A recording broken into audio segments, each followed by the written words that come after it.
सत्ता सारे सरपंच महापुरुष जिन्हें भी वीर बैठे हैं सारे फतेह साजी करता जी वाहिगुरू जी का खालसा वाहिगुरू जी की फतेह।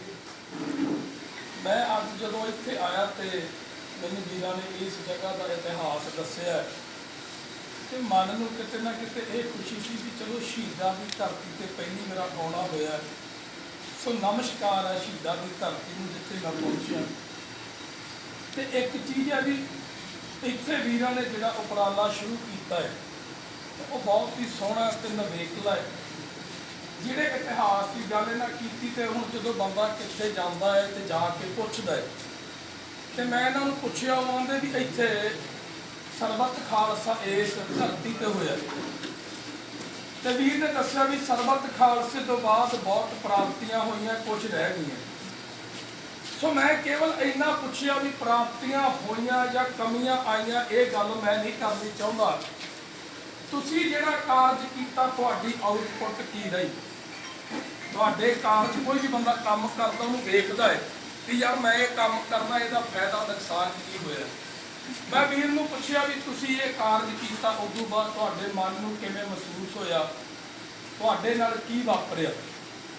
तो वीर ने मैनू जो गल्लां दसियां तो उन्होंने सुन के मन बड़ा आहत होया, दुखी होया कि जेड़े आगू जिन्होंने असी आगू बना के जज्बाती हो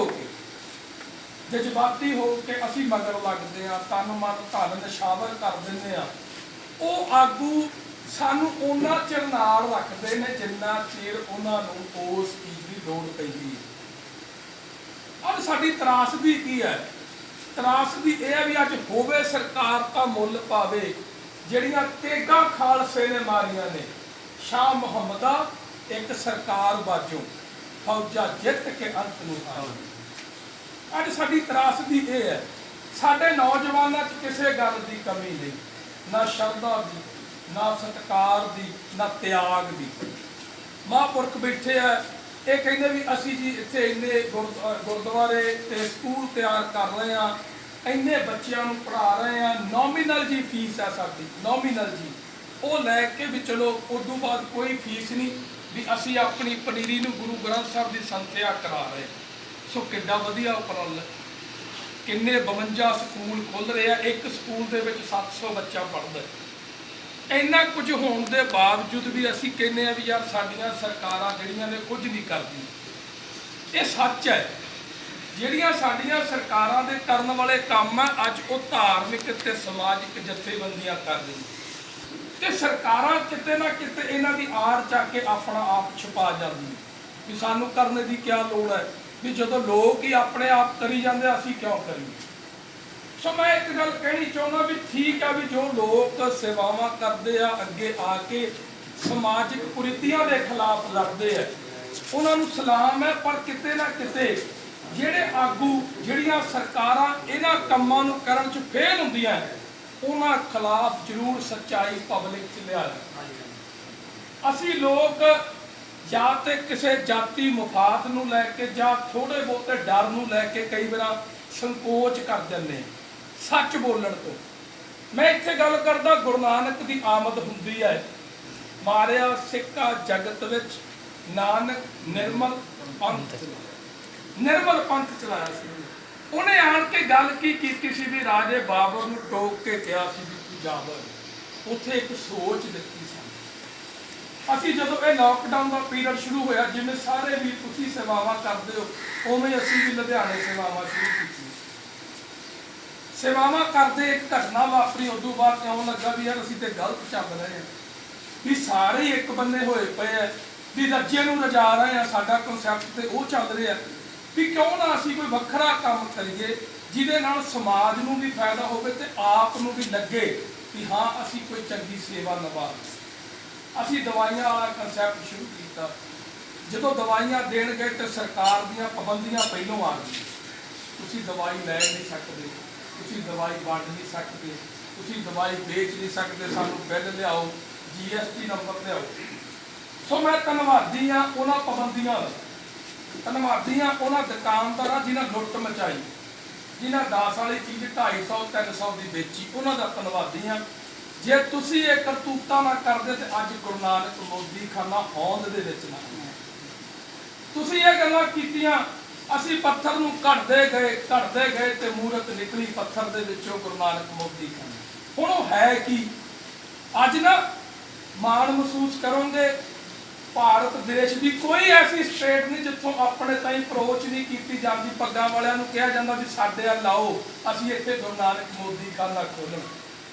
ਤੇ ਉਹ ਪੁੱਛਦੇ ਆ ਵੀ ਯਾਰ ਅਸੀਂ ਖੋਲ੍ਹਣਾ ਚਾਹੁੰਦੇ ਆ, ਦਵਾਈਆਂ ਦੇਣੀਆਂ ਚਾਹੁੰਦੇ ਆ, ਪਰ ਸਾਨੂੰ ਸਮਝਾਓ ਵੀ ਮੋਦੀ ਖਾਨਾ ਕੀ ਹੈ।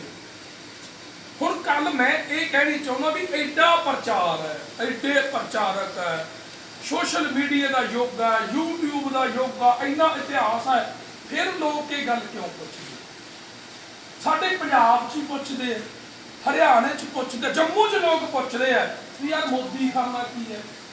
ਮੈਂ ਸੋਚਦਾ ਵੀ ਇੰਨਾ ਪ੍ਰਚਾਰ ਹੋਣ ਦੇ ਬਾਵਜੂਦ ਇਹ ਕਮੀ ਕਿੱਥੇ ਹੈ? ਕਿਉਂ ਨਹੀਂ ਗੱਲ ਪਹੁੰਚਦੀ ਸਾਡੀ? ਜੇ ਗੱਲ ਨਹੀਂ ਪਹੁੰਚਦੀ ਤਾਂ ਹੀ ਅਸੀਂ ਇਹਨਾਂ ਗੱਲਾਂ ਤੋਂ ਪਿੱਛੇ ਰਹਿ ਜਾਂਦੇ ਹਾਂ। ਸਾਡੇ ਇਤਿਹਾਸ ਨੂੰ ਪਬਲਿਕ ਤੱਕ ਪਹੁੰਚਾਉਣ 'ਚ ਕਿਤੇ ਨਾ ਕਿਤੇ ਅਸੀਂ ਪਿੱਛੇ। ਸੋ ਫਿਰ ਉਹਨਾਂ ਨੂੰ ਪਹਿਲਾਂ ਤਾਂ 15 ਮਿੰਟ ਲਾ ਕੇ ਦੱਸੀਦਾ ਵੀ ਮੋਦੀ ਖਾਨਾ ਕੀ ਪ੍ਰੋਜੈਕਟ ਹੈ, ਇਤਿਹਾਸ ਕੀ ਹੈ, ਕਿੱਥੋਂ ਚੱਕਿਆ ਸੀ। ਫਿਰ ਜਦੋਂ ਗੱਲ ਦੱਸੀ ਦੀ ਉਹ ਕਹਿੰਦੇ ਵੀ ਯਾਰ ਮੈਂ ਦਿੱਲੀ ਗਿਆ, ਮੈਨੂੰ ਸਵਾਲ ਕੀਤਾ ਪੱਤਰਕਾਰ ਨੇ ਵੀ ਇਹ ਸੋਚ ਕਿੱਥੋਂ ਆਈ। ਮੈਂ ਕਿਹਾ ਜੀ ਗੁਰੂ ਨਾਨਕ ਸਾਹਿਬ। ਵੀ ਸਾਡਾ ਤੇ ਕੋਈ ਵੀ ਪੁੱਛੇ ਦੀਨ ਬਾਪ ਇੱਕੋ ਹੀ ਹੈ ਗੁਰੂ ਨਾਨਕ ਸਾਹਿਬ। ਜਦੋਂ ਕੋਈ ਕੰਮ ਅੜਦਾ ਤੇ ਅਸੀਂ ਇਤਿਹਾਸ ਪੜ੍ਹਦੇ ਹਾਂ ਜਾਂ ਗੁਰਬਾਣੀ ਪੜ੍ਹਦੇ ਹਾਂ ਵੀ ਇੱਥੋਂ ਹੀ, ਕਿਉਂਕਿ ਸਤਿਗੁਰ ਆਗੂ ਜਾਣੀ ਹੈ। ਅਸੀਂ ਤੇ ਇਹ ਕਹਿੰਦੇ ਹੁੰਦੇ ਵੀ ਜੇ ਗੁਰਬਾਣੀ ਨੂੰ ਆਗੂ ਬਣਾਵਾਂਗੇ ਤੇ ਸਾਰੀਆਂ ਮੁਸ਼ਕਲਾਂ ਦਾ ਹੱਲ ਹੈ। ਜੇ ਬੰਦੇ ਨੂੰ ਆਗੂ ਬਣਾਵਾਂਗੇ ਤੇ ਇੱਕ ਕੋਲ ਹੀ ਸਾਰੀਆਂ ਮੁਸ਼ਕਲਾਂ, ਹੱਲ ਕੋਈ ਨਹੀਂ। ਸੋ ਅੱਜ ਮੈਂ ਇਹ ਮਨ ਬਣਾਇਆ ਵੀ ਯਾਰ ਸਤਿਗੁਰੂ ਦਾ ਓਟ ਆਸਰਾ ਲੈ ਕੇ ਆਪਾਂ ਇਹ ਸੇਵਾ ਸ਼ੁਰੂ ਕਰੀਏ। ਤੇ ਜਦੋਂ ਅਸੀਂ ਇਹ ਕਨਸੈਪਟ ਸ਼ੁਰੂ ਕੀਤਾ ਵੀ ਜੋ ਭਾਅ ਸੌਦਾ ਲੈਣਾ ਉਹ ਭਾਅ ਦੇਣਾ, ਸਿਰਫ ਸਿੰਪਲ ਜੀ ਗੱਲ ਏ। ਤੇ ਇਸ ਗੱਲ ਨੂੰ ਸਾਰੀ ਦੁਨੀਆ ਨੇ ਖਿੜੇ ਮੱਥੇ ਪ੍ਰਵਾਨ ਕੀਤਾ। ਕਿਉਂ? ਵੀ ਕਾਲਾ ਬਾਜ਼ਾਰੀ ਨਹੀਂ ਚਾਹੀਦੀ। ਅੱਜ ਦਾ ਯੁੱਗ, ਹੁਣ ਵੀਰ ਹੋਣੀ ਕਿੱਡਾ ਪਰਉਪਕਾਰ ਕਰ ਰਹੇ ਆ ਵੀ ਲੋੜਵੰਦ ਨੂੰ ਛੱਤ ਚਾਹੀਦੀ ਏ, ਅਸੀਂ ਛੱਤ ਬਣਾ ਕੇ ਦੇਣੀ। ਇਹਦੇ ਵਿੱਚ ਸਾਰੇ ਪੈਸੇ ਇਹਨਾਂ ਲਾਉਣੇ ਨੇ। ਸਾਡੇ ਵਾਲੇ ਕਨਸੈਪਟ 'ਚ ਮੈਂ ਕਹਾਂ ਅਸੀਂ ਕੁਛ ਨਹੀਂ ਕਰਦੇ, ਅਸੀਂ ਤੇ ਬਾਜ਼ਾਰੋਂ 10 ਦੀ ਚੀਜ਼ ਲਿਆਉਂਦੇ ਆ ਤੇ ਤੁਹਾਨੂੰ 10 ਦੀ ਦੇਣੀ। ਅਸੀਂ ਇਹ ਆ ਵੀ ਉਹਨੂੰ 10.25 ਨਹੀਂ ਕਰਦੇ। ਤੇ ਜੇ ਸਿਰਫ ਇਹੀ ਪਾਬੰਦੀ, ਇਹੀ ਕੰਮ ਸਰਕਾਰਾਂ ਜਥੇਬੰਦੀਆਂ ਕਰਦੀਆਂ, ਤੁਸੀਂ ਵੇਖੋ ਵੀ ਕਿਤੇ ਕੋਈ ਲੜਾਈ ਝਗੜਾ ਨਹੀਂ ਹੋਣਾ, ਕਿਤੇ ਕਾਲਾ ਬਾਜ਼ਾਰੀ ਨਹੀਂ ਹੋਣੀ। ਕਹਿਣ ਤੋਂ ਭਾਵ ਛੋਟੀਆਂ ਛੋਟੀਆਂ ਸੋਚਾਂ ਤੇ ਗੱਲਾਂ ਸਾਡੇ ਜੀਵਨ ਨੂੰ ਕਿੰਨੀ ਵੱਡੀ ਪ੍ਰਾਪਤੀ ਦੇ ਸਕਦੀਆਂ। ਇਹ ਗੁਰੂ ਨਾਨਕ ਦੀ ਸੋਚ ਕਮਾਉਂਦਾ ਯਾਰ ਮੈਂ ਹੀ ਕਮਾਈ ਕਰ। ਇੱਥੇ ਇੰਨੇ ਮੈਂ ਕਹਿੰਦਾ ਹੁੰਦਾ ਵੀ ਇੰਨੇ ਪਰਵਾਨੇ ਆ, ਸ਼ਮਾ ਬਲਣ ਦੀ ਲੋੜ ਹੈ। ਉਸ ਗੱਲ ਨੂੰ ਪੰਜਾਬ ਵਾਲਿਆਂ ਸਾਬਤ ਕਰਤਾ। ਅੱਜ ਪਿੰਡਾਂ 'ਚੋਂ ਫੋਨ ਆਉਂਦੇ ਆ, ਜਿਹੜਾ ਵਿਚਾਰਾ ਇੱਕ ਤੇ ਸਾਡੇ ਕਮੀ ਹੈ ਅਵੇਅਰਨੈਸ, ਲੈਕ ਆਫ ਅਵੇਅਰਨੈਸ ਹੈ। ਸਾਡੇ ਪਿੰਡਾਂ ਵਾਲੇ ਲੋਕ, ਨੌਜਵਾਨ ਪੀੜ੍ਹੀ ਇੰਨੀ ਨਹੀਂ ਪੜ੍ਹੀ ਜਿਹੜੀ ਪਿੰਡਾਂ ਨੂੰ ਜਾਗਰਤ ਕਰਦੀ। ਮੈਂ ਕਹਿੰਦਾ ਜਿਹੜੇ ਪਿੰਡਾਂ ਦੇ ਨੌਜਵਾਨ ਪੜ੍ਹਦੇ ਨਾ, ਪਹਿਲਾ ਫਰਜ਼ ਪਤਾ ਕੀ ਹੈ? ਆਪਣੇ ਪਿੰਡ ਵਾਲਿਆਂ ਨੂੰ ਦਿਓ, ਇਹਨਾਂ ਨੂੰ ਪੜ੍ਹਾਈ ਦਾ ਮੁੱਲ ਦੱਸਣਾ। ਹੁਣ ਉਹ ਆਉਂਦੇ ਯਾਰ ਮੇਰੇ ਕੋਲ ਦੁਕਾਨ ਪਈ, ਦਵਾਈਆਂ ਦੀ ਦੁਕਾਨ ਖੋਲ੍ਹ ਦੇ, ਤੇ ਮੈਂ ਕਹਿੰਦਾ ਹੁੰਦਾ ਬਾਪੂ ਜੀ ਇਉਂ ਨਹੀਂ ਖੁੱਲ੍ਹਣੀ। ਇਹਦੇ ਲਈ ਡਰੱਗ ਲਾਇਸੈਂਸ ਲੈਣਾ ਪੈਂਦਾ, ਇਹਦੇ ਲਈ ਫਾਰਮਾਸਿਸਟ ਚਾਹੀਦਾ, ਡਰੱਗ ਇੰਸਪੈਕਟਰ ਵਿਜ਼ਿਟ ਕਰਦਾ, ਉਹ ਅਪਰੂਵਲ ਦਿੰਦਾ, ਫਿਰ ਉਸ ਤੋਂ ਬਾਅਦ ਮੈਡੀਸਨ ਆਉਂਦੀਆਂ, ਫਿਰ ਆਪਾਂ ਸੇਵਾ ਸ਼ੁਰੂ ਕਰਦੇ। ਸੋ ਕਹਿਣ ਤੋਂ ਭਾਵ ਜਜ਼ਬਾਤ ਬਹੁਤ ਵਧੀਆ, ਇਮੋਸ਼ਨਲ ਨੇ ਸਾਡੇ ਲੋਕ। ਇਸੇ ਇਮੋਸ਼ਨ ਦਾ ਫਾਇਦਾ ਸਾਡੀਆਂ ਸਰਕਾਰਾਂ ਚੱਕਦੀਆਂ, ਸਾਡੇ ਆਗੂ ਚੱਕਦੇ। ਸੋ ਮੈਂ ਕਹਿੰਦਾ ਹੁੰਦਾ ਵੀ ਤੁਸੀਂ ਜਿਹੜੇ ਨੌਜਵਾਨ ਪੜ੍ਹੇ ਹੋ ਨਾ, ਜਦੋਂ ਵੀ ਕੋਈ ਮੁੱਦਾ, ਜਿਵੇਂ ਹੁਣ ਤੁਸੀਂ ਬੈਠੇ ਹੋ ਵਿਚਾਰ ਕਰਦੇ ਹੋ, ਆਪਣੀ ਪੜ੍ਹਾਈ ਦਾ ਫਾਇਦਾ ਇੱਥੇ ਦਿਓ। ਜੇ ਮੈਂ ਨਹੀਂ ਪੜ੍ਹਿਆ ਨਾ, ਮੈਨੂੰ ਦੱਸੋ ਵੀ ਵੀਰ ਪੜ੍ਹਾਈ ਆਹ ਕਹਿੰਦੀ ਹੈ ਵੀ ਆਪਾਂ ਗਲਤ ਚੱਲ ਰਹੇ। ਸਾਡੇ ਵਾਲੇ ਨੌਜਵਾਨ ਜਦੋਂ ਇਹਨਾਂ ਗੱਲਾਂ 'ਚ ਇੰਟਰਸਟ ਨਹੀਂ ਲੈਂਦੇ ਤੇ ਸਾਡਾ ਤਰੱਕੀ ਹੋਣੀ ਕਿੱਥੋਂ? ਸਾਡੇ ਇਸੇ ਗੱਲ ਨੂੰ ਫਾਇਦਾ ਚੱਕ ਕੇ ਸਾਡੀਆਂ ਸਰਕਾਰਾਂ 70 ਸਾਲ ਤੋਂ ਸਾਨੂੰ ਲੁੱਟ ਰਹੀਆਂ। ਅੱਜ ਹੁਣ ਕਮਰੇ 'ਚ ਬੈਠੇ ਮੈਂ ਸਰਪੰਚ ਸਾਹਿਬ ਨਾਲ ਰਾਏ ਕਰਦਾ ਸੀ, ਮੈਂ ਨੈੱਟ ਖੋਲ੍ਹਿਆ ਤੇ ਉਹਦੇ 'ਚ ਆਇਆ ਵੀ 1947 'ਚ ਸਾਡੇ 1 ਰੁਪਏ ਦੀ ਵੈਲਿਊ ਪਤਾ ਕਿੰਨੀ ਸੀ? US ਡਾਲਰ ਦੇ 1 ਰੁਪਏ ਦੇ ਬਰਾਬਰ ਸੀ, ਕਿਉਂਕਿ ਸਾਡੇ ਸਿਰ ਕੋਈ ਕਰਜ਼ਾ ਨਹੀਂ ਸੀ। ਅੱਜ ਸਾਡੀ 1 ਰੁਪਏ ਦੀ ਵੈਲਿਊ ਕਿੰਨੀ ਆ? ਉਹਨਾਂ ਦਾ 1 ਰੁਪਇਆ ਸਾਡੇ 76 ਰੁਪਏ ਲੱਗਦੇ।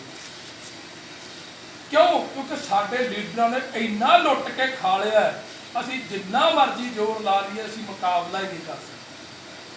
ਪੰਜਾਬ ਦੇ ਵਿੱਚ ਗੋਰਿਆਂ ਦਾ ਰਾਜ ਸੀ, ਹਿੰਦੁਸਤਾਨ 'ਚ ਗੋਰਿਆਂ ਦਾ ਰਾਜ ਸੀ। ਗੋਰੇ ਸਾਨੂੰ ਲੁੱਟਦੇ ਵੀ ਸੀ, ਕੁੱਟਦੇ ਵੀ ਸੀ, ਅਸੀਂ ਤੰਗ ਸੀ। ਸਾਡੇ ਪੰਜਾਬ ਦੀ ਨੌਜਵਾਨੀ ਨੇ ਬੀੜਾ ਚੱਕਿਆ, ਗੋਰੇ ਭਜਾਉਣੇ ਆ, ਗੋਰੇ ਭਜਾ ਕੇ ਆਪਣਾ ਰਾਜ ਸਥਾਪਿਤ ਕਰਨਾ ਹੈ, ਆਪਣੇ ਗੁਰੂਆਂ ਪੀਰਾਂ ਪੈਗੰਬਰਾਂ ਦੀ ਸੋਚ ਨੂੰ ਇੱਥੇ ਇੰਪਲੀਮੈਂਟ ਕਰਨਾ, ਲਾਗੂ ਕਰਨਾ। ਹੋਇਆ ਕੀ? ਜਿਨ੍ਹਾਂ ਨੂੰ ਲਿਆ ਕੇ ਬਿਠਾਤਾ। ਅੱਜ ਸਾਡੀ ਪੰਜਾਬ ਦੀ ਜਵਾਨੀ +2 ਬਾਅਦ ਚੋਂ ਕਰਦੀ, ਪਹਿਲੋਂ ਆਈਲੈਟਸ ਦੇ ਕੇ ਜੱਟ ਦਾ 1 ਕਿੱਲਾ ਵਿਕਦਾ, 20 ਲੱਖ ਲੱਗਦਾ, ਤੇ ਜਾ ਕੇ ਗੋਰਿਆਂ ਦੀ ਗੁਲਾਮੀ ਕਰਦੀ। ਕਹਿ ਦਿਓ ਸੱਚ ਹੈ ਜਾਂ ਝੂਠ ਹੈ। ਕਿਸੇ ਨੇ ਕੀ, ਅਸੀਂ ਆਪ ਆਪਣੇ ਬੱਚਿਆਂ ਨੂੰ ਬਾਹਰ ਘੱਲਿਆ ਵੀ ਇੱਥੇ ਕੀ ਪਿਆ ਤੁਹਾਡਾ, ਜਾਓ ਬਾਹਰ ਜਾ ਕੇ ਪੜ੍ਹੋ। ਜਿਹੜੀ ਗੋਰਿਆਂ ਨੇ ਗੱਲ ਕਹੀ ਸੀ ਵੀ ਅਸੀਂ ਇੱਥੇ ਰਾਜ ਕਰਕੇ ਤੁਹਾਡੇ ਲਈ ਚੰਗਾ ਬਣਾ ਦਿਆਂਗੇ, ਉਹੀ ਗੱਲ ਅੱਜ ਪੰਜਾਬ ਦੀ ਨੌਜਵਾਨੀ ਪੈਸੇ ਦੇ ਕੇ ਕਹਿ ਰਹੀ ਵੀ ਸਾਡੇ ਤੇ ਰਾਜ।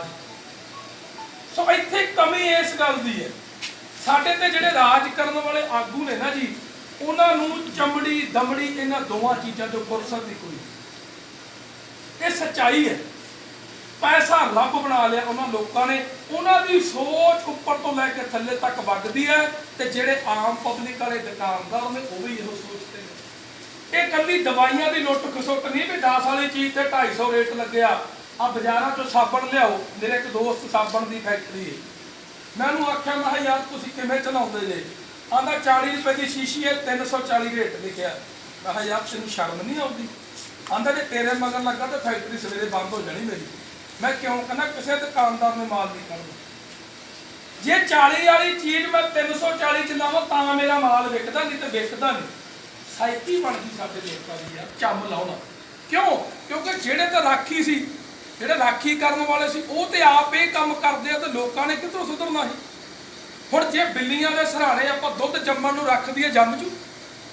ਉਹ ਹਾਲ ਇੱਥੇ ਸਾਡੇ ਆਗੂਆਂ ਨੇ ਸਾਡੀ ਪਹਿਚਾਣ ਨਹੀਂ ਕੀਤੀ। ਸੋ ਅੱਜ ਸਮਾਜ ਸੇਵੀ ਸੰਸਥਾਵਾਂ ਉੱਠੀਆਂ। ਸੋ ਮੈਂ ਕਹਿੰਦਾ ਉਹਨਾਂ ਦੀ ਗੁਰੂ ਨਾਨਕ ਦੀ ਸੋਚ ਦੇ ਮਗਰ ਹੀ ਲੱਗ ਜੀਏ ਨਾ ਵੀਰ ਜੀ, ਕਿਤੇ ਸਾਨੂੰ ਧੋਖਾ ਨਹੀਂ ਮਿਲ ਸਕਦਾ। ਬਹੁਤ ਵਧੀਆ ਮੈਸੇਜ ਜਾ ਸਕਦਾ ਦੁਨੀਆ ਦੇ ਉੱਤੇ। ਹੁਣ ਇੱਕ ਸੋਚ ਵੀ 13 ਤੋਲਿਆ ਗੁਰੂ ਨਾਨਕ ਨੇ। ਇਹਦੇ ਨਾਲ ਫਾਇਦੇ ਵੇਖੋ, ਲੋੜਵੰਦ ਨੂੰ ਚੀਜ਼ ਮੁਹੱਈਆ ਹੋ ਗਈ, ਭਾਈਚਾਰਕ ਸਾਂਝ ਮਜ਼ਬੂਤ ਹੋ ਗਈ, ਸਾਰੇ ਰਲ ਕੇ ਪ੍ਰੋਜੈਕਟ ਕਰਦੇ ਆ, ਕਾਲਾ ਬਾਜ਼ਾਰੀ ਬੰਦ ਹੋ ਗਈ, ਆਗੂ ਸਾਹਿਬਾਨਾਂ ਅੱਗੇ ਤਲੀਆਂ ਅੱਡਣ ਦੀ ਲੋੜ ਨਹੀਂ ਪਈ, ਨਹੀਂ ਤਾਂ ਤਲੀਆਂ ਅੱਡਦੇ ਮਰ ਜਾਣਾ ਸੀ ਸਾਰਿਆਂ ਨੇ। ਆ ਸਾਡੇ ਲੁਧਿਆਣੇ ਜਿਹੜਾ ਸੈਨੀਟਾਈਜ਼ਰ ਤੁਸੀਂ 500 ml ਦਾ ਇੱਥੇ 300 ਦਾ ਖਰੀਦਦੇ ਹੋ ਨਾ, ਅਸੀਂ 85 ਰੁਪਏ ਦਾ ਦਿੰਦੇ। ਜਿਹੜਾ ਮਾਸਕ ਇੱਥੇ 25 ਰੁਪਏ ਦਾ ਵਿਕਦਾ, ਅਸੀਂ 1 ਰੁਪਏ ਦਾ ਦਿੰਦੇ। ਤੇ ਰੋਜ਼ ਜਾਂਦੇ ਸੀ ਲੀਡਰਾਂ ਕੋਲੇ ਵੀ ਆ ਰੋਕੋ ਜੀ, ਇਹ ਦੁਕਾਨਦਾਰ ਤੇ ਕਾਰਵਾਈ ਕਰਾਓ। ਤੇ ਲੀਡਰ ਪਤਾ ਕੀ ਆਂਦਾ ਸੀ? ਕੋਈ ਨਹੀਂ ਤੁਸੀਂ ਲਿਖ ਕੇ ਦੇ ਦਿਓ, ਅਸੀਂ ਐਕਸ਼ਨ ਲੈਂਦੇ। ਲੈਣਾ ਕਿੱਥੋਂ ਵੇ? ਚੋਰ ਕੁੱਤੀ ਰਲੇ ਨੇ, ਅੱਧਾ ਹਿੱਸਾ ਤੇ ਲੀਡਰਾਂ ਦੇ ਘਰੇ ਜਾਂਦਾ ਇਹਨਾਂ ਦੇ। ਸੋ ਇਹਨਾਂ ਗੱਲਾਂ ਨੂੰ ਖਤਮ ਕਿਹਨੇ ਕੀਤਾ? ਗੁਰੂ ਨਾਨਕ ਦੀ ਸੋਚ। ਸੋ ਅੱਜ ਲੋੜ ਕੀ ਹੈ? ਆਪਣੇ ਇਤਿਹਾਸ ਨੂੰ ਪੜ੍ਹੀਏ, ਔਰ ਪੜ੍ਹਨ ਤੱਕ ਸੀਮਤ ਨਾ ਰਹੀਏ। ਉਸ ਮੈਸੇਜ ਨੂੰ ਪਬਲਿਕਲੀ ਸਪਰੈਡ ਕਰੀਏ, ਲੋਕਾਂ 'ਚ ਫੈਲਾਈਏ ਵੀ ਯਾਰ ਗੁਰੂ ਨਾਨਕ ਇਹ ਕਹਿ ਗਏ, ਐਦਾਂ ਚੱਲਣਾ। ਹੁਣ ਵੀਰ ਹੋਣੀ ਕਹਿੰਦੇ ਵੀ ਅਸੀਂ ਛੱਤ ਬਣਾਉਣੀ, ਇਹਦੇ ਮਨ 'ਚ ਕਿਵੇਂ ਆਇਆ? ਇਹ ਧਰਮ ਨਹੀਂ ਸਿਖਾਇਆ ਨਾ ਯਾਰ, ਦਇਆ ਫਿਰ ਧਰਮ ਆਇਆ। ਸੋ ਦਇਆ ਜਿਹੜੀ ਹੈ ਬਹੁਤ ਜ਼ਰੂਰੀ, ਪਰ ਸਾਡੇ ਆਗੂਆਂ ਨੇ ਦਇਆ ਖਤਮ ਕਰਤੀ ਹੈ, ਚਾਹੇ ਉਹ ਧਾਰਮਿਕ ਆਗੂ ਨੇ, ਚਾਹੇ ਸਿਆਸੀ ਆਗੂ। ਸੋ ਅੱਜ ਲੋੜ ਪਤਾ ਕੀ ਹੈ? ਅਵੇਅਰਨੈਸ ਦੀ। ਸਾਡੀ ਪੰਜਾਬ ਦੀ ਆਵਾਮ ਨੂੰ ਜਾਗਣਾ ਪੈਣਾ। ਮੈਂ ਤੁਹਾਨੂੰ ਇਹ ਨਹੀਂ ਕਹਿੰਦਾ ਕਿਸੇ ਪਾਰਟੀ ਨਾਲ ਜੁੜੋ, ਮੈਂ ਨਹੀਂ ਕਹਿੰਦਾ, ਮੈਂ ਤਾਂ ਇੱਕ ਗੱਲ ਕਹਿੰਦਾ, ਜੋ ਤੁਹਾਨੂੰ ਇਤਿਹਾਸ ਕਹਿੰਦਾ, ਜੋ ਗੁਰੂ ਨਾਨਕ ਦੀ ਸੋਚ ਕਹਿੰਦੀ ਹੈ, ਜੋ ਗੁਰਬਾਣੀ ਕਹਿੰਦੀ ਹੈ, ਉਹਦੇ ਮਗਰ ਲੱਗ ਜਾਓ। ਸਾਡਾ ਜੀਵਨ ਬਹੁਤ ਵਧੀਆ ਬਣ ਸਕਦਾ, ਬਹੁਤ ਵਧੀਆ। ਸਾਨੂੰ ਕਿਸੇ ਅੱਗੇ ਤਲੀਆਂ ਅੱਡਣ ਦੀ ਲੋੜ ਨਹੀਂ ਪਏਗੀ। ਸਾਡੀ ਸੋਚ ਆਪ ਦੇ ਆਪ। ਹੁਣ ਵੀਰ ਜੀ ਹੁਣੇ ਸਕੂਲ ਚਲਾਉਂਦੇ ਆ ਮਹਾਂਪੁਰਖ, ਇਹਨਾਂ ਨੂੰ ਵੀ ਗੁਰੂ ਨਾਨਕ ਨੇ ਸੋਝੀ ਦਿੱਤੀ, ਕਿੰਨੇ ਬੱਚੇ ਪੜ੍ਹ ਰਹੇ ਨੇ। ਹੁਣ ਜੇ ਅਸੀਂ ਕਹੀਏ ਵੀ ਸਰਕਾਰ ਕੋਲੇ ਜਾਵਾਂਗੇ, ਸਾਡੇ ਇਲਾਕੇ ਪਿੰਡ 'ਚ ਸਕੂਲ ਬਣਾਓ, ਇੱਦਾਂ ਦੀ ਫੈਸਿਲਿਟੀ ਦਿਓ, ਫ੍ਰੀ ਕਰੋ। ਜਿਹੜੇ ਸਕੂਲ ਪ੍ਰਾਈਵੇਟ ਮਾਫੀਆ ਬਣਿਆ, ਉਹ ਫੀਸਾਂ ਨਹੀਂ ਮਾਫ ਕਰ ਰਿਹਾ, ਤੇ ਸਰਕਾਰ ਕਹਿੰਦੀ ਜੀ ਕੋਰਟ ਦੇ ਵਿੱਚ ਮੈਟਰ ਹੈ। ਤੁਸੀਂ ਇੱਕ ਗੱਲ ਦੱਸੋ, ਪੰਜਾਬ ਦਾ ਹੋਵੇ ਰਾਜਾ ਤੇ ਪ੍ਰਾਈਵੇਟ ਸਕੂਲਾਂ ਵਾਲੇ ਇਹ ਮੈਟਰ ਨੂੰ ਕੋਰਟ 'ਚ ਲੈ ਜਾਣ, ਇਹਦੇ 'ਚ ਨਾਕਾਮੀ ਕਿਹਦੀ ਹੈ? ਕਿਹਦੀ ਨਾਕਾਮੀ? ਸਰਕਾਰ ਸਾਡੀ ਚੱਜ ਦੀ ਸਰਕਾਰ ਤੇ ਪੁੱਛੇ ਬਿਨਾਂ ਦੇ ਪੱਤਾ ਨਹੀਂ ਹਿਲਦਾ, ਤੇ ਇਹਨਾਂ ਦੀ ਕੀ ਜ਼ਰੂਰਤ ਵੀ ਮੈਟਰ ਕੋਰਟ 'ਚ ਚਲਿਆ ਜਾਵੇ ਤੇ ਉੱਥੇ ਸਰਕਾਰ ਦਾ ਵਕੀਲ ਨਾ। ਹੁਣ ਗੁੰਮਰਾਹ ਕਰਨ ਨੂੰ ਵੀ ਅਸੀਂ ਸੁਪਰੀਮ ਕੋਰਟ ਜਾਵਾਂਗੇ, ਹਾਈ ਕੋਰਟ ਜਾਵਾਂਗੇ। ਲੈ ਹੁਣ ਕੋਈ ਬੰਦਾ ਸਰਕਾਰ ਦੇ ਖਿਲਾਫ ਬੋਲੇ ਪ੍ਰਾਈਵੇਟ ਸਕੂਲ ਵਾਲਾ, 2 ਮਿੰਟਾਂ ਦੇ ਵਿੱਚ ਸਕੂਲ ਸੀਲ ਹੋ ਜਾਣਾ। 2 ਮਿੰਟ ਜ਼ਿਆਦੇ ਨੇ, ਉੱਥੋਂ ਰਾਜੇ ਦਾ ਫੋਨ ਆਉਣਾ ਸਕੂਲ ਬੰਦ ਕਰ ਦਿਓ, ਇਹ ਹੁਣ ਨਹੀਂ ਹੁੰਦਾ ਫੋਨ। ਕੀ ਮਸਲਾ ਹੈ? ਮਸਲਾ ਵੀਰ ਜੀ ਗੱਲ ਹੈ ਵੀ ਇਹਨਾਂ ਤੋਂ ਫੰਡ ਮਿਲਦੇ ਨੇ, ਪੈਸੇ ਮਿਲਦੇ। ਸਰਕਾਰੀ ਸਕੂਲਾਂ ਨੂੰ ਫੇਲ ਕੀਤਾ ਜਾਂਦਾ ਹੈ, ਕਿਉਂ? ਪ੍ਰਾਈਵੇਟ ਸਕੂਲਾਂ ਨੂੰ ਪ੍ਰਮੋਟ ਕੀਤਾ ਜਾਂਦਾ। ਪ੍ਰਾਈਵੇਟ ਧੰਦਾ ਚਲਾਉਣ ਵਾਸਤੇ ਤੁਹਾਡੀ ਸਰਕਾਰੀ ਸਕੂਲ ਫੇਲ ਕੀਤੇ ਗਏ। ਟੀਚਰ ਹੈ ਨਹੀਂ, ਇਨਫਰਾਸਟਰਕਚਰ ਹੈ ਨਹੀਂ, ਉੱਥੇ ਫਰਨੀਚਰ ਹੈ ਨਹੀਂ, ਬੱਚਿਆਂ ਕੋਲੇ ਬੁੱਕਸ ਹੈ ਨਹੀਂ, ਡਰੈਸ ਹੈ ਨਹੀਂ। ਕਿਉਂ ਹੈ ਨਹੀਂ? ਤੁਸੀਂ ਸਾਰੇ ਜਣੇ ਟੈਕਸ ਦਿੰਦੇ ਜੇ ਕਿ ਨਹੀਂ? ਅਸੀਂ ਕਹਿੰਦੇ ਅਸੀਂ ਘਾਟੇ 'ਚ ਜਾ ਰਹੇ ਹਾਂ। ਘਾਟਾ ਕਿੱਥੋਂ ਪੈ ਗਿਆ? ਅਸੀਂ ਤੇ ਹਰ ਚੀਜ਼ ਦਾ ਟੈਕਸ ਦੇ ਰਹੇ ਹਾਂ, ਹਰ ਬੰਦਾ ਦੇ ਰਿਹਾ। ਡਰਦਾ ਹੈ ਵੀ ਯਾਰ ਜੇ ਮੈਂ ਰਿਟਰਨ ਨਾ ਭਰੀ ਤੇ ਮੈਨੂੰ ਫੜ ਕੇ ਲੈ ਜਾਣਗੇ। ਤੇ ਉਹ ਕਮਾਈ ਕਿੱਥੇ ਜਾ ਰਹੀ? ਜੇ ਕੋਈ ਤੁਹਾਨੂੰ ਵਿਆਜ ਪੈ ਰਹੀ, ਜੇ ਕੋਈ ਕਰਜ਼ਾ ਚੜ ਰਿਹਾ, ਉਹ ਨਕਾਮੀ ਤੁਹਾਡੀ ਹੈ, ਸਾਡੀ ਨਹੀਂ। ਅਸੀਂ ਕਰਜ਼ਾ ਲਿਆ, ਜਿਹੜਾ ਅਸੀਂ ਬੈਂਕ ਤੋਂ ਕਰਜ਼ਾ ਲਿਆ ਉਹ ਤੇ ਅਸੀਂ ਮੋੜਦੇ ਹਾਂ। ਜੇ ਨਹੀਂ ਮੋੜਦੇ, ਸਾਡੀ ਜ਼ਮੀਨਾਂ ਦੀ ਕੁੜਕੀ ਕਰਦੇ ਹੋ, ਟਰੈਕਟਰ ਚੁੱਕ ਕੇ ਲੈ ਜਾਂਦੇ ਹੋ, ਤੇ ਫਿਰ ਘਾਟਾ ਕਿਉਂ ਪੈ ਗਿਆ ਵੀ? ਜਾਂ ਤਾਂ ਹੋਵੇ ਨਾ ਸਰਕਾਰ ਕਵੇ ਵੀ ਆਹ 200 ਕਰੋੜ ਮੰਨ ਲਓ ਇੱਕ ਰਕਮ ਹੈ ਵੀ 200 ਕਰੋੜ ਛੱਡਤਾ ਜੀ, ਉਹ ਸਾਡੇ ਸਿਰ ਕਰਜ਼ਾ ਚੜ ਗਿਆ ਤੇ ਅਸੀਂ ਤੇ ਬਹੁਤ ਤੰਗ। ਛੱਡਿਆ ਕੀ ਜੇ ਸਾਨੂੰ ਅੱਜ ਤੱਕ? ਆ ਇੱਕ ਨਾ ਹੀ ਪਿੱਛੇ ਗਏ ਸੀਗੇ ਇੱਥੇ ਪੱਖੋਵਾਲ ਰੋਡ ਤੇ, ਪਿੰਡ ਦਾ ਨਾਂ ਭੁੱਲ ਗਿਆ, 4 ਪੀੜ੍ਹੀਆਂ 4 ਲੱਖ ਦਾ ਕਰਜ਼ਾ, ਚਾਰੇ ਹੀ ਸੁਸਾਈਡ ਕਰਕੇ। ਪੜਦਾਦਾ, ਦਾਦਾ, ਬਾਪ ਤੇ ਪੁੱਤ। ਸਾਡੇ ਲਈ ਸਿਰਫ ਇੱਕ ਖਬਰ ਸੀ। ਅਸੀਂ ਉਹ ਪਰਿਵਾਰ 'ਚ ਗਏ, ਇੱਕ ਮਾਂ ਤੇ ਇੱਕ ਜਵਾਨ ਸੀ। ਮੈਨੂੰ ਪੁੱਛਿਆ ਮੈਂ ਧੀਏ ਕੀ ਕਰਨਾ? ਕਹਿੰਦੀ ਵੀਰੇ ਹੁਣ ਇੱਥੇ ਤੇ ਕੁਛ ਨਹੀਂ ਬਚਿਆ, ਹੁਣ ਤੇ ਇਹ ਹੋਈ ਹੈ ਵੀ ਮੈਨੂੰ ਆਇਲਸ ਕਰਾ ਦਿਓ ਤੇ ਮੈਂ ਬਾਹਰ ਚਲੀ ਜਾਵਾਂ। ਤੇ ਜੇ ਮੈਂ ਗਈ 6 ਮਹੀਨੇ ਸਾਲ ਮਾਂ ਮੇਰੀ ਇਕੱਲੀ ਰਹਿ ਗਈ, ਫਿਰ ਮੈਂ ਉੱਥੇ ਕੰਮ ਲੱਗ ਜਾਗੀ ਤੇ ਮਾਂ ਨੂੰ ਆਪਣੇ ਕੋਲ ਸੱਦ ਲਾਂਗੀ। ਤੇ ਸਾਡੇ ਲਈ ਇਹ ਮਹਿਜ ਇੱਕ ਖਬਰ ਬਣ ਕੇ ਰਹਿ ਗਈ। ਇਹ ਨਹੀਂ ਵੇਖਿਆ ਵੀ ਇਹ ਹਰ ਘਰ ਦੀ ਕਹਾਣੀ ਹੈ। ਹਰ ਘਰ ਦੀ ਬੱਚਾ ਬਾਹਰ ਚਲੇ ਗਿਆ, ਕਿਸਾਨ ਕਰਜ਼ਾਈ ਹੋ ਗਿਆ ਸਾਡਾ, ਉਹ ਸੁਸਾਈਡ ਕਰਨ ਲਈ ਮਜਬੂਰ ਹੈ। ਕਿਸੇ ਆਗੂ ਨੂੰ ਕੋਈ ਫਰਕ ਨਹੀਂ। ਜਿਹੜੇ ਪੰਥਕ ਆਗੂ ਨੇ ਉਹਨਾਂ ਨੂੰ ਕੀ ਫਰਕ ਪੈ ਗਿਆ? ਉਹ ਤੇ ਆਪਣੀਆਂ ਜਥੇਬੰਦੀਆਂ ਤੇ ਆਪਣੇ ਚੇਲੇ ਚਮਟਿਆਂ ਨੂੰ ਖੁਸ਼ ਕਰਦੇ ਆ। ਕਿਸੇ ਪੰਥਕ ਆਗੂ ਨੇ ਨਹੀਂ ਸੋਚਣਾ ਜਾ ਕੇ ਵੀ ਯਾਰ ਮੈਂ ਇੱਕ ਪਿੰਡ ਦਾ ਕਰਜ਼ਾ ਲਾ ਦਿਆਂ, ਮੈਂ ਸਮਾਗਮ ਕਰਾਵਾਂ, ਉਹਦੇ 'ਚ ਲੱਖਾਂ ਰੁਪਇਆ ਇਕੱਠਾ ਕਰਾਂ ਤੇ ਉਹ ਕਹਾਂ ਵੀ ਇਹ ਸਮਾਗਮ ਇਸ ਵਾਸਤੇ ਹੈ ਵੀ ਇਸ ਪਿੰਡ ਦੇ ਫਲਾਣੇ ਕਿਸਾਨ ਦਾ ਮੈਂ ਕਰਜ਼ਾ। ਫਿਰ ਕਿਸੇ ਨੇ ਸੋਚ ਹੀ ਨਹੀਂ ਬਣਾਈ ਇੱਦਾਂ। ਸਰਕਾਰਾਂ ਕੰਨੀ ਝਾਕਾਂਗੇ ਤਾਂ ਕੁਛ ਲੱਭਣਾ ਨਹੀਂ। ਤੇ ਜੇ ਸਾਡੀਆਂ ਕੌਮ ਦੀਆਂ ਸਿਰਮੌਰ ਸ਼ਖਸੀਅਤਾਂ ਜੇ ਉਹ ਇਸ ਪਾਸੇ ਸੋਚਣਗੀਆਂ ਤੇ ਜ਼ਰੂਰ ਕੋਈ ਨਾ ਕੋਈ ਹੱਲ ਆਪਾਂ ਕਰ ਸਕਾਂਗੇ। ਸੋ ਧੰਨਵਾਦੀ ਹਾਂ ਸਾਰੇ ਵੀਰਾਂ ਦਾ, ਵੀਰ ਸ਼ਮਸ਼ੇਰ ਸਿੰਘ ਹੋਰਾਂ ਦਾ। ਮੈਂ ਇਹਦੇ ਬਾਰੇ ਜਿੰਨਾ ਪਤਾ ਮੈਨੂੰ ਦੱਸਿਆ ਵੀਰਾਂ ਨੇ ਵੀ ਇਹ ਪੰਥਕ ਪਰਿਵਾਰ ਹੈ, ਹਰ ਗੱਲ ਦੀ ਕੁਰਬਾਨੀ ਕਰਦਾ। ਮੈਂ ਅੱਜ ਇਹਨੂੰ ਕਹਿ ਕੇ ਚੱਲਿਆ ਵੀ ਇੰਨੀ ਵੀ ਕੁਰਬਾਨੀ ਨਾ ਕਰ। ਕਹਿਣ ਤੋਂ ਭਾਵ ਜਜ਼ਬਾਤਾਂ ਨੂੰ ਕਾਬੂ 'ਚ ਰੱਖ, ਆਪਣੇ ਨੌਜਵਾਨ ਵੀਰਾਂ ਨਾਲ ਸਲਾਹ ਕਰ ਵੀ ਯਾਰ ਆਪਾਂ ਨੂੰ ਇਸ ਮੁੱਦੇ ਤੇ ਕਿਵੇਂ ਵਿਚਰਨਾ ਚਾਹੀਦਾ। ਜਜ਼ਬਾਤੀ ਹੋ ਕੇ ਲਏ ਫੈਸਲੇ ਸਾਡੇ ਲਈ ਘਾਣ ਕਰਦੇ ਨੇ, ਸਾਡਾ ਨੁਕਸਾਨ ਕਰਦੇ। ਸਾਡੇ ਲੀਡਰ ਤੇ ਖੁਸ਼ ਆ, ਉਹ ਤਾਂ ਚਾਹੁੰਦੇ ਆ ਵੀ ਕਿਸੇ ਨੂੰ 4 ਗੱਲਾਂ ਸੁਣਾਈਏ, 4 ਸਾਖੀਆਂ ਸੁਣਾਈਏ, ਲਾਲਾ ਲਾਲਾ ਹੋ ਜਾਵੇ, ਸਾਰੀ ਕੌਮ ਸਾਡੇ ਮਗਰ ਲੱਗ ਜਾਵੇ ਤੇ ਪੈਸੇ ਦੇ। ਉਹਨਾਂ ਦੀ ਦੌੜ ਕੇਵਲ ਪੈਸੇ ਤੱਕ। ਅੱਜ ਰੱਬ ਦਾ ਦਰਜਾ ਗੁਰੂ ਨਾਨਕ ਨੂੰ ਘੱਟ ਤੇ ਪੈਸੇ ਨੂੰ ਜ਼ਿਆਦਾ ਦਿੰਦੇ ਨੇ। ਸੋ ਮੇਰੀ ਬੇਨਤੀ ਹੈ ਜਿਹੜੇ ਪੜ੍ਹੇ ਲਿਖੇ ਨੌਜਵਾਨ ਹੈ, ਤੁਹਾਨੂੰ ਹੱਥ ਜੋੜ ਕੇ ਬੇਨਤੀ ਹੈ, ਜਦੋਂ ਪਿੰਡ ਦੇ ਵਿੱਚ ਕੋਈ ਪ੍ਰੋਗਰਾਮ ਹੋਣ ਲੱਗੇ ਤੁਸੀਂ ਆਪਣੀ ਰਾਏ ਜ਼ਰੂਰ ਦਿਆ ਕਰੋ, ਆਪਣਾ ਪੱਖ ਰੱਖਿਆ ਕਰੋ। ਅੱਜ ਕੱਲ੍ਹ ਸੋਸ਼ਲ ਮੀਡੀਆ ਦਾ ਯੁੱਗ ਹੈ, ਅਸੀਂ ਵੀ ਤਾਂ ਫੇਸਬੁੱਕ ਖੋਲ੍ਹ ਲਈ ਦੀ ਹੈ, ਆਪਣੀ ਗੱਲ ਕਰੀ ਦੀ ਹੈ, ਕਿਸੇ ਨੂੰ ਚੰਗੀ ਲੱਗਦੀ ਹੈ ਤਾਂ ਵੀ ਠੀਕ ਹੈ, ਕੋਈ 4 ਗਾਲਾਂ ਕੱਢਦਾ ਤਾਂ ਵੀ ਠੀਕ ਹੈ। ਇੱਕ ਬੰਦਾ ਸਾਰੀ ਦੁਨੀਆ ਨੂੰ ਸਹਿਮਤ ਕਰ ਸਕਦਾ ਹੈ? ਨਹੀਂ ਕਰ ਸਕਦਾ ਯਾਰ। ਆਪਣਾ ਪੱਖ ਤੇ ਰੱਖ ਸਕਦਾ ਨਾ ਵੀ ਜੋ ਮੇਰੇ ਪਿੰਡ 'ਚ ਹੋ ਰਿਹਾ ਇਹ ਗਲਤ ਹੋ ਰਿਹਾ, ਮੈਂ ਇਹਦੇ ਨਾਲ ਸਹਿਮਤ ਨਹੀਂ। ਜੇ ਇੰਨੀ ਗੱਲ ਹੀ ਕਰਦੇ ਹੋ ਤੇ ਸੁਣਨ ਵਾਲੇ ਕਿਸੇ ਦੇ ਦਿਮਾਗ 'ਚ ਗੱਲ ਜਾਏਗੀ ਵੀ ਇਹ ਗੱਲ ਠੀਕ ਕਰਦਾ ਹੈ, ਗਲਤ ਹੋ ਰਿਹਾ। ਹੁਣ ਇਹਨੇ ਜਜ਼ਬਾਤੀ ਹੋ ਕੇ ਸਰਬੱਤ ਖਾਲਸਾ ਕਰਾਇਆ, ਇਹਨੂੰ ਪੁੱਛੋ ਅੱਜ ਤੇਰੇ ਮਨ 'ਚ ਕੀ ਸਤਿਕਾਰ ਹੈ ਉਹਨਾਂ ਨੂੰ? 12 ਲੱਖ ਬੰਦਾ ਇੱਥੇ ਇਕੱਠਾ ਹੋਇਆ, ਸਾਡੀ ਪ੍ਰਾਪਤੀ ਕੀ ਹੋਈ? ਅੱਜ ਕਿਤੇ ਬੇਅਦਬੀ ਨਹੀਂ ਹੋਈ? ਅੱਜ ਵੀ ਗੁਰੂ ਗ੍ਰੰਥ ਸਾਹਿਬ ਦੇ ਸਰੂਪ ਨੂੰ ਅੱਗ ਨਹੀਂ ਲੱਗੀ? ਕਈ ਘਰਾਂ 'ਚ ਲੱਗੀ ਹੈ, ਕਈ ਗੁਰਦੁਆਰਿਆਂ 'ਚ ਲੱਗੀ ਹੈ। ਕਹਿਣ ਤੋਂ ਭਾਵ ਅਸੀਂ ਯਾਰ ਜਿਹੜਾ ਕੰਮ ਕਰਦੇ ਹਾਂ ਸਾਨੂੰ ਇਹ ਹੀ ਨਹੀਂ ਪਤਾ ਵੀ ਇਹਦਾ ਨਫਾ ਨੁਕਸਾਨ ਕੀ ਹੈ ਸਾਡੇ। ਇਹੀ ਚੀਜ਼ ਆਗੂ ਦਾ ਫਰਜ਼ ਇਹੋ ਹੀ ਸੀ, ਅਗਵਾਈ ਕਰਦਾ, ਉਹ ਦੱਸਦਾ ਵੀ ਆਪਾਂ ਗਾਂਹ ਕਿਵੇਂ ਚੱਲਣਾ, ਲੜਾਈ ਕਿਵੇਂ ਲੜਨੀ ਹੈ, ਵਿਉਂਤਬੰਦੀ ਕਿਵੇਂ ਕਰਨੀ ਹੈ, ਜਿਹਦੇ ਨਾਲ ਪਬਲਿਕ ਦਾ, ਉਹਦੇ ਪੈਸੇ ਦਾ, ਉਹਦੇ ਸਮੇਂ ਦਾ। ਅੱਜ ਸਭ ਤੋਂ ਕੀਮਤੀ ਤੁਹਾਡੀ ਜ਼ਿੰਦਗੀ ਦਾ ਸਮਾਂ, ਜਿੰਨਾ ਅਜਾਈ ਗਵਾਓਗੇ ਇਹ ਮੁੜ ਕੇ ਵਾਪਸ ਨਹੀਂ ਆਉਂਦਾ। पैसा गवाया ਲੱਭ ਸਕਦਾ ਹੈ, ਜ਼ਿੰਦਗੀ ਦਾ ਗਿਆ ਸਮਾਂ ਕਦੀ ਨਹੀਂ ਲੱਭਦਾ ਹੁੰਦਾ। ਜੋ ਅਸੀਂ 30 ਸਾਲ 'ਚ ਜਵਾਨੀ 'ਚ ਕਰ ਸਕਦੇ ਸੀ ਉਹ ਅੱਜ 40 'ਚ ਨਹੀਂ ਕਰ ਸਕਦੇ, ਤੇ ਜੋ ਅੱਜ ਕਰ ਸਕਦੇ ਆ ਉਹ 50 'ਚ ਨਹੀਂ ਕਰ ਸਕਦੇ। ਅੱਜ ਉਡੀਕਦੇ ਆ ਵੀ ਉਹ ਸਮਾਂ ਵਾਪਸ ਆ ਜੇ, ਕਦੇ ਮੁੜਦਾ ਨਹੀਂ ਮੁੜਦਾ। ਸੋ ਪੰਜਾਬ ਦੇ ਹਾਲਾਤ ਵੱਧ ਤੋਂ ਬਦਤਰ ਹੁੰਦੇ ਜਾ ਰਹੇ ਆ। ਨਿਕੰਮੀਆਂ ਸਰਕਾਰਾਂ, ਨਿਕੰਮੇ ਆਗੂਆਂ ਨੇ ਬੇੜਾ ਗਰਕ ਕੀਤਾ। ਆਪ ਜਾਗੋ, ਗੁਰਬਾਣੀ ਨੂੰ ਆਗੂ ਬਣਾਓ, ਉਹਦੇ ਪਿੱਛੇ ਲੱਗੋ ਤੇ ਸੇਵਾਵਾਂ ਕਰੋ। ਮੈਂ ਧੰਨਵਾਦੀ ਆ ਸਾਰੇ ਵੀਰਾਂ ਦਾ, ਕਿ ਜੇ ਕੋਈ ਵਿਚਾਰ ਕਰਦੇ ਆ, ਕੋਈ ਗੱਲ ਕਿਸੇ ਦੇ ਮਨ ਨੂੰ ਠੇਸ ਲੱਗੇ, ਮਾਫੀ ਮੰਗਦਾ। ਤੁਹਾਡਾ ਬਹੁਤ ਬਹੁਤ ਧੰਨਵਾਦ। ਮਹਾਰਾਜ ਕਰੇ ਜਿਹੜੀ ਸੇਵਾ ਲੱਗੇ ਹੋ ਇਹ ਸੇਵਾ ਤੁਹਾਡੀ ਹੋਰ ਵਧੇ ਫੁੱਲੇ, ਹੋਰ 4 ਭਰਾਵਾਂ ਨੂੰ ਇਹ ਸਿਰ ਦੀ ਛੱਤ ਮਿਲੇ, ਖਾਣ ਨੂੰ ਰੋਟੀ ਮਿਲੇ, ਤੇ ਤੁਹਾਨੂੰ ਇੱਥੇ ਜੀਣ ਦਾ ਪੂਰਾ ਹੱਕ ਮਿਲੇ। ਬਹੁਤ ਬਹੁਤ ਧੰਨਵਾਦ। ਵਾਹਿਗੁਰੂ ਜੀ ਕਾ ਖਾਲਸਾ, ਵਾਹਿਗੁਰੂ ਜੀ ਕੀ ਫਤਿਹ।